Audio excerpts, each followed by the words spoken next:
नमस्कार साथियों, स्वागत है आपका स्टडी क्लाउड चैनल पे। जैसा कि हमने बीपीएससी ऑडिटर पेपर को देखा था, 1 से लेकर 100 प्रश्न तक हम देख चुके हैं 2 वीडियो में। तीसरा वीडियो है, इसमें हम देखेंगे 101 से लेकर 150 तक प्रश्न। ये प्रश्न है बीपीएससी ऑडिटर का जो एग्ज़ाम हुआ 5 जुलाई को, उसमें का। शुरू करते हैं। प्रश्न संख्या 101, निम्नलिखित में से कौन सा युग्म द्रव कहलाता है? सही उत्तर क्या होगा आपका? ये होगा जल और ऑक्सीजन गैस, वायु और कोई भी द्रव, बी और सी दोनों। ऑप्शन डी जो है आपका सही उत्तर होगा।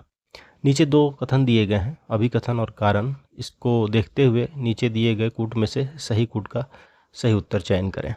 अभिकथन है, कोयले या पेट्रोलियम उत्पादों के जलने से वायु प्रदूषण होता है। कारण है, कोयला और पेट्रोलियम ऊर्जा के गैर नवीकरणीय स्रोत हैं। तो क्या होगा इसका आंसर? इसका होगा अभिकथन और कारण दोनों सत्य हैं, लेकिन व्याख्या नहीं है। ये अभिकथन का व्याख्या नहीं करता है, कारण है दोनों स्टेटमेंट सही, लेकिन ये व्याख्या नहीं है। ऑप्शन बी आपका सही उत्तर है। 103 है, ट्रांजिस्टर बनाने में अक्सर उपयोग किए जाने वाले 2 तत्व हैं, उन दोनों तत्वों का नाम है सिलिकॉन और जर्मेनियम। अगला है, निम्नलिखित ठोस पिंडों पर विचार करिए और उन्हें परिमाण के अनुसार भारी से हल्के क्रम में व्यवस्थित करिए। 4 स्टेटमेंट दिए गए हैं। इसमें नीचे दिए गए कोड का उपयोग करके सही उत्तर का आपको चयन करना है। पहला है पृथ्वी का कुल द्रव्यमान। इसके बाद है एक कृत्रिम उपग्रह का द्रव्यमान। इसके बाद पृथ्वी पर मौजूद कुल ठोस पदार्थ का द्रव्यमान और परमाणु का द्रव्यमान। तो आपको सजाना है भारी से हल्के क्रम में।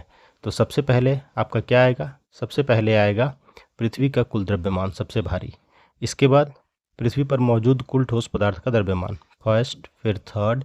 इसके बाद एक कृत्रिम उपग्रह का द्रव्यमान, सेकंड, और लास्ट में परमाणु का द्रव्यमान, फोर्थ। सही उत्तर होगा आपका ऑप्शन डी। ऑप्टिकल फाइबर का उपयोग चिकित्सा गतिविधियों में मुख्य रूप से किसके लिए किया जाता है? उपयोग होता है एंडोस्कोपी के लिए। दूरी की निम्नलिखित इकाइयों पर विचार करिए और उन्हें परिमाण में छोटे से बड़े क्रम में व्यवस्थित करना है। मिलीमीटर, माइक्रोमीटर, पिकोमीटर और नैनोमीटर। सबसे पहले क्या आएगा? सबसे पहले आएगा पिकोमीटर। इसके बाद 1 मिनट। हाँ, तो सबसे छोटा हो गया पिकोमीटर, 10⁻⁻12 मीटर। इससे बड़ा क्या होगा? Nanometre, 10⁻⁻9 metre. इससे बड़ा क्या होगा? माइक्रोमीटर, 10⁻⁻6। और इससे बड़ा मिलीमीटर, 10⁻⁻3 मीटर।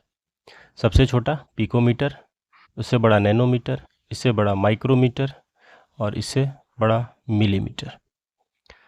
तो ऑप्शन सी आपका सही उत्तर होगा। अगला सवाल है, बैरोमीटर के तापमान में अचानक गिरावट आ जाती है तो क्या दर्शा रही है? ये दर्शा रहा है तूफानी मौसम होने का। Option D. सूची 1, सूची 2 दिए गए हैं, मिलान करके सही कूट का चयन करिए। कौन सा सही होगा? एक पासा, ये किस प्रकार का होता है? घन आकृति का। दूसरा है एक फुटबॉल, ये किस आकृति का होता है? गोलाकार। एक नई पेंसिल, ये होती है किस प्रकार की? बेलन के भांति। और एक आइसक्रीम का कोन होता है शंकु, कोन के आकार का। तो ऑप्शन सी आपका सही उत्तर होगा। अगला है 109 नंबर सवाल, तांबे के एक ठोस गोले को गर्म किया जाता है, निम्नलिखित में परिवर्तन देखा जाएगा। क्या क्या उसका परिवर्तित हो जाएगा? तो उसकी त्रिज्या परिवर्तित हो सकती है और उसका पृष्ठीय क्षेत्रफल। जब तांबे के ठोस गोले को गर्म कर देंगे तो उसमें परिवर्तन दिखेगा गोले की त्रिज्या में और गोले के पृष्ठीय क्षेत्रफल में। इसलिए ऑप्शन डी आपका सही उत्तर होगा। निम्न दिए गए अभिकथन और कारण पढ़ के सही कूट का चयन करिए। यदि कोई व्यक्ति घड़ी पहने हुए किसी मीनार की चोटी से गिरता है तो मुक्त पतन के दौरान घड़ी सही समय बताती है। सही है। घड़ी का कार्य स्प्रिंग की क्रिया पर निर्भर करता है और इसका गुरुत्वाकर्षण से कोई संबंध नहीं है, कारण है। तो ये दोनों सही है और अभिकथन जो है सही है, कारण भी सही है और कारण अभिकथन की सही व्याख्या करता है। इसलिए आपका ऑप्शन ए सही उत्तर होगा। क्वेश्चन नंबर 111, निम्नलिखित में से कौन सा ब्रॉन्स्टेड अम्ल और ब्रॉन्स्टेड क्षार, ये 11th क्लास में है, ये दोनों जैसा कार्य करता है? सही उत्तर क्या होगा आपका? HCO3-। ये ब्रॉन्स्टेड अम्ल और ब्रॉन्स्टेड क्षार दोनों के जैसा कार्य करता है। अगला सवाल है, निनहाइड्रिन परीक्षण में प्रयुक्त होता है, ये क्या, किस चीज़ के लिए? ये होता है अमीनो एसिड की पहचान में इसका इस्तेमाल होता है। निम्न में किसका बॉन्ड ऑर्डर समान है? सही उत्तर क्या होगा? CN- और NO प्लस 1 और 3। ऑप्शन ए जो है आपका सही उत्तर है। निम्न में से कौन सा अणुचुंबकीय है? सही उत्तर है O2। तो कौन सा मॉलिक्यूल जो है वो पैरामैग्नेटिक है? O2। कार्बोक्सी पेप्टिडेज किस धातु का एंजाइम है? जिंक का। रॉल्ट्स लॉ, रॉल्ट्स का नियम गणितीय रूप से प्रदर्शित किया जाता है किस प्रकार? P0 minus P over P0 equal to N by N plus N। निम्न में से कौन सा एल्यूमिनियम का अयस्क नहीं है? जो नहीं है उसका नाम है गैलेना। ये किसका अयस्क है? गैलेना है लेड का अयस्क, यानी सीसा का। ये एल्यूमिनियम का नहीं है, लेड का है। सूची 1 सूची 2 दिए गए हैं, सही मिलान करना है और सही उत्तर का चयन करना है। तो पहला जो दिया हुआ है ये है, इसे हम कहते हैं, इसका नाम क्या है? विल्किंसन उत्प्रेरक। विल्किंसन उत्प्रेरक के नाम इसके रूप में इसको जानते हैं, इसका नाम है क्लोरोटिस ट्राइफिनाइल फॉस्फिन रोडियम। ये है ए। दूसरा है ट्रांस। ट्रांस जो है ये दिया हुआ है, ये एल्डिहाइड बनाने में यूज होता है, हाइड्रोफॉर्माइलेशन के लिए इस ट्रांस का यूज होता है। यह एक रोडियम का ही कॉम्प्लेक्स है जिसका उपयोग उसमें किया जाता है एल्डिहाइड बनाने में। तीसरा है ट्रांस, इसका उपयोग क्या होता है? ये है वास्कास यौगिक, इसको बोलते हैं वास्कास कॉम्प्लेक्स। ये इसका रासायनिक नाम क्या है? इसका रासायनिक नाम है कार्बोनिल क्लोरोबिस ट्राइफिनाइल फॉस्फिन इरिडियम। और चौथा जो है इसे बोलते हैं स्वार्ट्ज रिएजेंट, यानी स्वार्ट्ज अभिकर्मक। तो इसका रासायनिक नाम है एंटीमनी ट्राइफ्लोराइड। तो इसका मिलान है दूसरा डी स्वार्ट्ज अभिकर्मक। तीसरा सी जो है ये ट्रांस, इसका नाम है, इसे क्या बोलते हैं? वास्कास यौगिक, सी। और जो बी है ये ट्रांस, इसका उपयोग हम करते हैं हाइड्रोफॉर्माइलेशन में, बी। और ये है विल्किंसन उत्प्रेरक, ऑप्शन ए। तो सही मिलान CDBA। तो आपका सही उत्तर क्या होगा इसमें? Option A. अगला सवाल है, विलियन जिसका pH वैल्यू 5 है, तो इसके विषय में आप क्या कह सकते हैं? एक ऐसा विलियन जिसका pH वैल्यू 5 है, तो इसके विषय में आप कह सकते हैं कि यह जो है अम्लीय स्वभाव का है, एसिडिक इन नेचर है। बड़ा समतुल्य स्थिरांक ये दर्शाता है, क्या दर्शाता है? ये दर्शाता है समतुल्यता पर प्रणाली में मुख्यतः उत्पाद होते हैं। ये दर्शाता है कि समतुल्यता पर प्रणाली में मुख्यतः उत्पाद होते हैं, समतुल्यता स्थिरांक जब बड़ा होता है। निम्न में से कौन से क्षारीय अमीनो अम्ल हैं?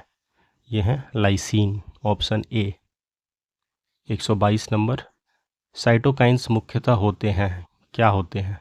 पेप्टाइड। रक्त वाहिकाओं में कैल्शियम आयन की सांद्रता बढ़ने से होता है, क्या होता है? यह होता है रक्त वाहिकाओं का संकुचन, वेसो कंस्ट्रिक्शन। रक्त वाहिकाओं का संकुचन होता है कैल्शियम आयन की सांद्रता जब बढ़ जाती है। अगला सवाल है, आर्किया को एक विशिष्ट जीवन रूप में किस आधार पर पहचाना गया?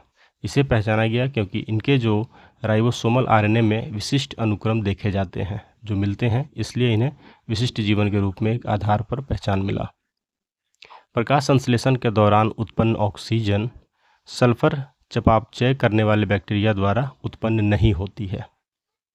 किस प्रणाली की ऊष्मा सामग्री को कहा जाता है? किस प्रणाली की ऊष्मा सामग्री को कहा जाता है? किसी प्रणाली की ऊष्मा सामग्री को क्या कहा जाता है? इसे हम कहते हैं गतिज ऊर्जा। अगला है, प्लाज्मा में निम्न में से कौन सा महत्वपूर्ण रक्त जमावट घटक होता है? प्लाज्मा में पाया जाता है फाइब्रिन। 128 MHC अणु मुख्य रूप से किसके लिए जिम्मेदार हैं? टी कोशिकाओं को एंटीजन प्रस्तुत करने के लिए। पैराक्राइन सिंगलिंग अणुओं की क्रिया सीमा सीमित होती है, क्योंकि वे तेजी से विघटित हो जाते हैं या अस्थिर होते हैं। स्मूथ मसल में ये β2 एड्रिनर्जिक रिसेप्टर से सक्रिय होने से होता है, क्या होता है इसका परिणाम? इसका होता है मांसपेशियों का शिथिलीकरण हो जाता है। जब आप में एड्रिनर्जिक रिसेप्टर के रूप में B2 का सक्रिय होता है तो उस समय मांसपेशियों का शिथिलीकरण हो जाता है। दिए गए अनुक्रम में पैटर्न पूरा करने वाली सीरीज का सवाल पूछा गया है, जिसका आपका सही उत्तर है 6। कैसे है देखते हैं। 60 और 56 अंतर है 4, 56 47 9 47 31 16 2 का स्क्वायर 3 का स्क्वायर 4 का स्क्वायर, तो यहाँ क्या होगा डिफरेंस 5 का स्क्वायर 25, 31 में से 25 जाएगा बचेगा 6। सही उत्तर है 6 आपका। 132 भी सीरीज है जिसका सही उत्तर है 180। 133 ये प्रश्न ये भी सीरीज का है जिसका सही उत्तर है -5। अगला है दिए गए अनुक्रम को पूरा करने वाली संख्या पहचानिए। सीरीज में अगला अंक क्या होगा? अगला होगा 95। नेक्स्ट है 135। लुप्त आकृति ऐसी ज्ञात कीजिए जो श्रृंखला को जारी रखे। आगे क्या होगा सही उत्तर? बी। रीजनिंग के सवाल हैं। 136 नंबर सवाल, सही उत्तर क्या होगा आपका? क्वेश्चन मार्क की जगह पे क्या आएगा? Option D. 137 क्वेश्चन मार्क की जगह पर क्या आएगा? बी सही उत्तर है। 138 अगली आकृति क्या आएगी? ए। 139 कैट को 65 लिखते हैं, डॉग को 55 लिखते हैं, तो बैट को क्या लिखेंगे? 64। किसी कोड में सोप को TMXL लिखा जाता है, उसी भाषा में बाउल को कैसे लिखा जाएगा? उसको लिखा जाएगा CMZH, option C. Pen equal to 41 है, गॉड इक्वल टू -4 है, तो बताइए कैप इक्वल टू क्या होगा? 18। किसी भाषा में पार्क को 9473 लिखते हैं, रेस को 7462 लिखते हैं। कोडिंग डिकोडिंग अगर आप प्रैक्टिस किए होंगे तो आप बना सकते हैं। केप को उसी भाषा में क्या लिखेंगे? 6492। 143 नंबर का आंसर है ए।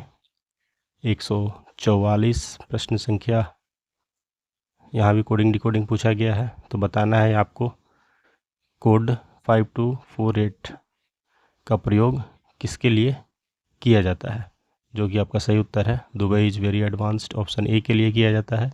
145 में सही उत्तर है आपका बी। 146 इन सभी रीजनिंग प्रश्नों को आप बनाइएगा, बन जाएगा ये सब आपसे, आपका प्रैक्टिस होगा इसमें। ये टफ क्वेश्चन नहीं है, इजी क्वेश्चन पूछा गया कोडिंग डिकोडिंग का। 146 का उत्तर है ए। 147 का उत्तर है बी।